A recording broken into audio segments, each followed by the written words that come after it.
কেন নামাজ পড়ে না? আখিরাত মনে নেই। কেন চুরি করে, জিনা করে, ব্যভিচার করে, মদ খায়, জুয়া খেলে? কেন সারা রাত যুবক সারা রাত উলঙ্গ ছবি দেখে, নর্তকীর নাচ দেখে, জিনা ব্যভিচারের দৃশ্য দেখে? মুসলমানের বাচ্চা হইয়া কোনোদিন খোদার 365 দিনের একটা বছরে কোনোদিন ফজরের নামাজ পড়ে না। মুসলমানের বাচ্চা এত বড় জানোয়ার কেন হইল? মুসলমানের ঘরে জন্ম নিয়া এত বড় হাইওয়ান কেমনে হইল? এক মহিলা 30 বছর ধরে বেপর্দা, মুসলমান হওয়ার পরও কেমনে হইল?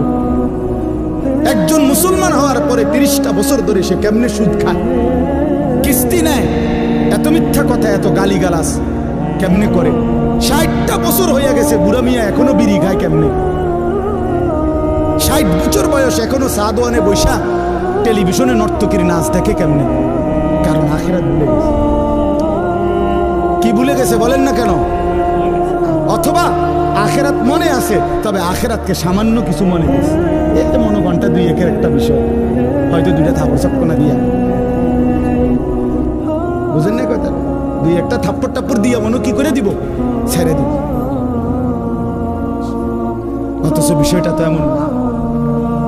আল্লাহ তাআলা কোরআনে বলছে, হাসরের ময়দানে একদিন এক এক দিন প্রতিদিন এক দিন 50,000 বছর। কোরআন শরীফের আয়াত, এটা কোনো হুজুরের ব্যাখ্যা না, ডাইরেক্ট কোরআনের আয়াত। ফি ইয়াউমিন কানা মিকদারুহু 50,000 সানা, প্রতিদিন একদিন হাসরের ময়দানে 50,000 বছর। 50,000 বছর একটা প্রচন্ড গরমের জায়গার মধ্যে আপনারই যদি 4টা ঘন্টা 5টা ঘন্টা চারিদিকে কোনো দরজা নাই, জানালা নাই, পুরা গরমের মধ্যে এই প্রচন্ড গরমের সিজনে যদি বসায় রাখে 10টা ঘন্টা, আমি তো পাগল হয়ে যাব। আপনি তো গরমে পাগল হয়ে যাবেন। তো 50,000 বছর একদিনে মাথার উপরে সূর্যটা থাকলে দোস্ত আমার কি হবে অবস্থা?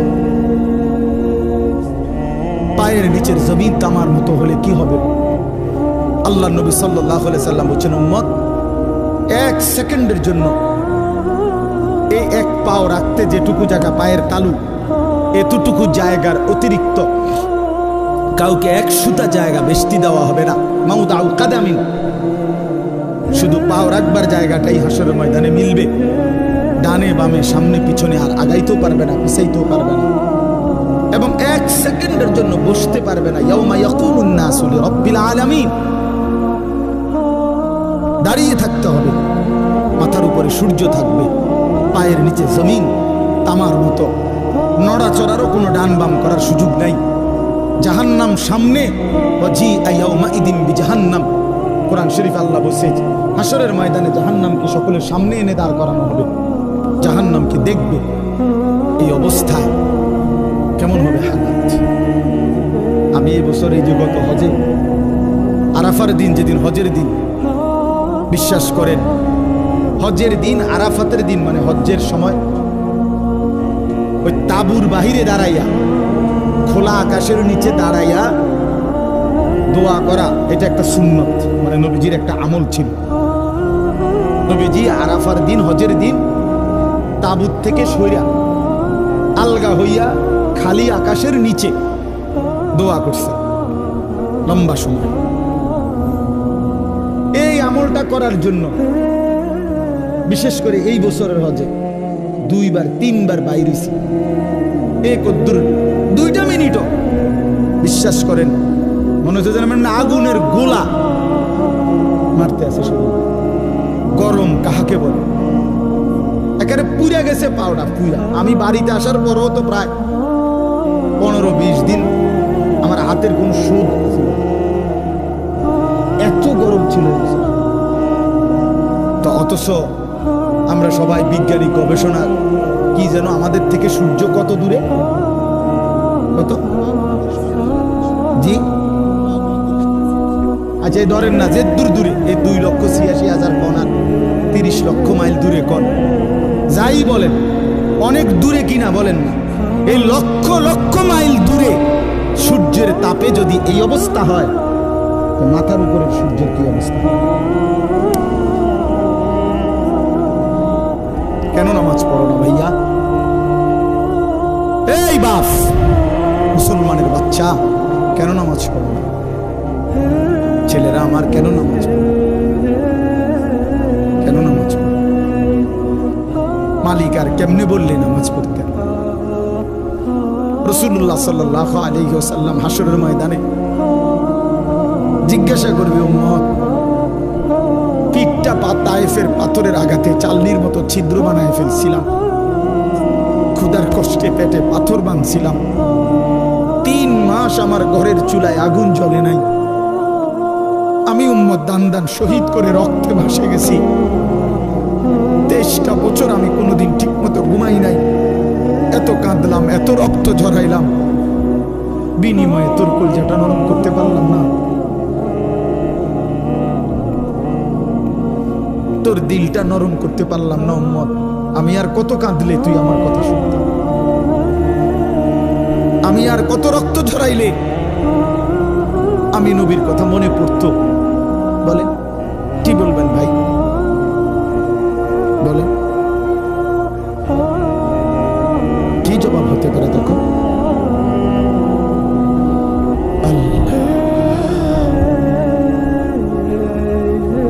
আল্লাহ আমাদেরকে বুঝ দান করেন। এজন্য চলেন আমরা, আল্লাহ তাআলা আমাদেরকে বলছে, বান্দা, তুমি জান্নাতে যাইতে হইলে তাকওয়া অর্জন করতে হবে। ঈমান তোমারে আমি এমনিই দিলাম, জন্মসূত্রেই মায়ের পেট থেকে বের হইছ, সাথে আমি ঈমানের দৌলত আমি তোমারে দিয়ে দিছিলাম। মুসলমান মায়ের ঘরে জন্ম দিয়া ঈমান আমি তোমারে এমনিই দিছি, সর্বশ্রেষ্ঠ সম্পদ আমি এমনিই দিলাম।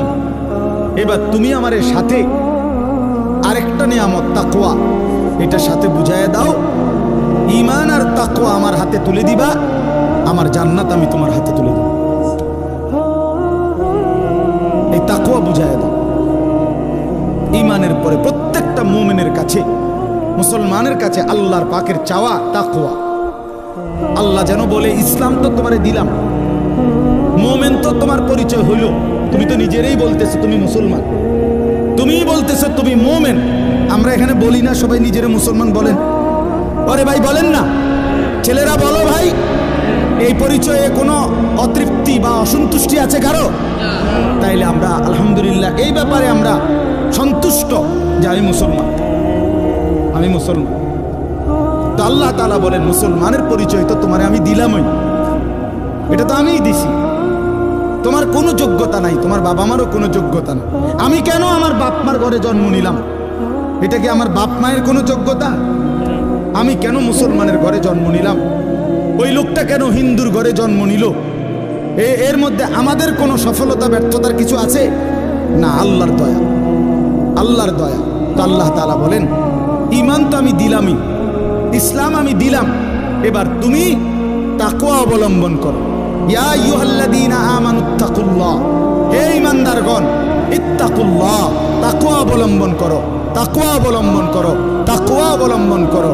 বারবার বারবার বারবার তাকওয়া বুঝাইয়া দিবা, আমি অনন্তকালের জান্নাত বুঝাইয়া দেব।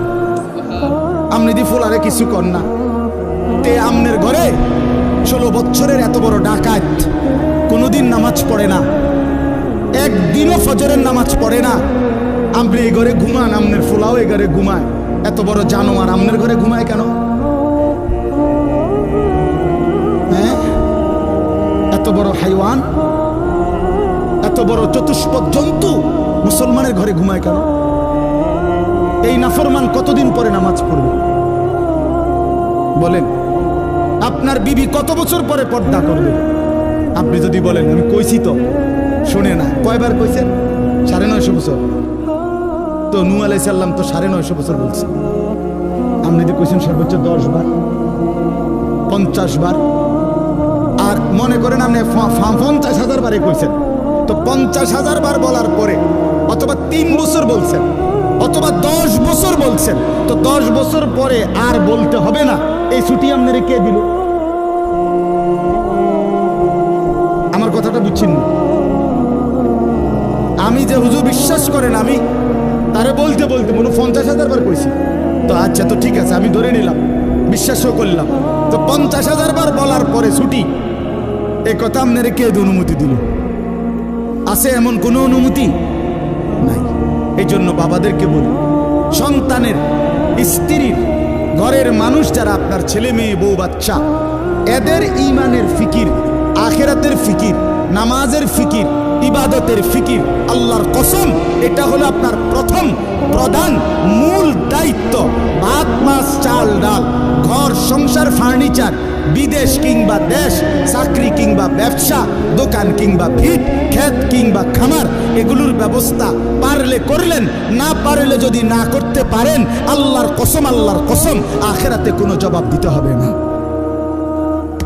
আপনার ছেলে মেয়ের জন্য যদি আপনি বিল্ডিং করে দিতে না পারেন, খাট বানায় দিতে না পারেন, তারে যদি আপনি বিদেশ না পাঠাইতে পারেন, এর জন্য হাসরে আপনি আটকাবেন না। কিন্তু তারে কেন নামাজ পড়তে বললেন না, সেজদা দিতে বললেন না, পর্দা করতে বললেন না, তারে কেন গুনাহ ছাড়াইতে চেষ্টা করলেন না, তারে কেন টেলিভিশন, মোবাইল, নাটক, সিনেমার থেকে বাঁচাইতে চেষ্টা করলেন না, এই জন্য আপনি আল্লাহর কাছে জবাবদিহি করতে হবে।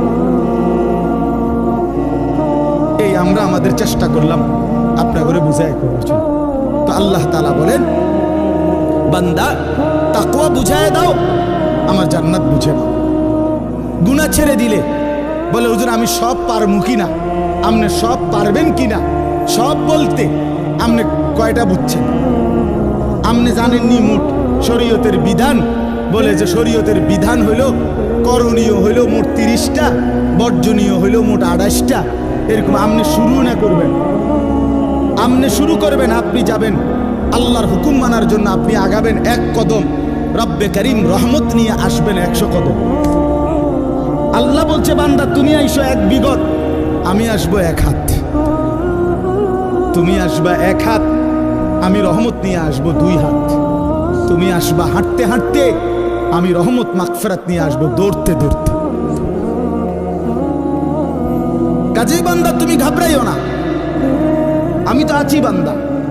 মা তো 2 বছরের বাচ্চারে হাঁটা শিখায় যখন, একটু দূরে দাঁড় করাইয়া, মা এই পাশে দাঁড়াইয়া, আব্বু আব্বু আসো আসো হাঁটো, তো 2 কদম 1 কদম। মাও তো জানে হে এই থেকে এই এর দূর আইতার তো, ঠিক কিনা বলেন? কিন্তু মার উদ্দেশ্য কি? মহিলাটার উদ্দেশ্য হলো বাচ্চাটা আমার 2টা কদম দিলেই এ পড়ে যাবে, কিন্তু আমি দৌড়াই আগে দৌড়াই। এই জন্য 2 কদম দিলেই বাচ্চা যখন পড়ে যাইতে লাগে, মা দৌড়াইয়েই কোলে নিয়া, আদর দিয়া, চুমা দিয়া, জড়াই দিয়া। রব্বুল আলামিন বলে, বান্দা তো আমার দুর্বলী, বান্দা তো আমার পুরা হক আদায় করতে পারবে না, কিন্তু আমার বান্দা আগায় আসলে, আমি তার দিল দেখলে, আন্তরিকতা দেখলে, গুনাহ ছেড়ে দিলে, আমি আল্লাহ লক্ষ কোটি গুণ রহমত নিয়ে তার কাছে আগায় আসবো।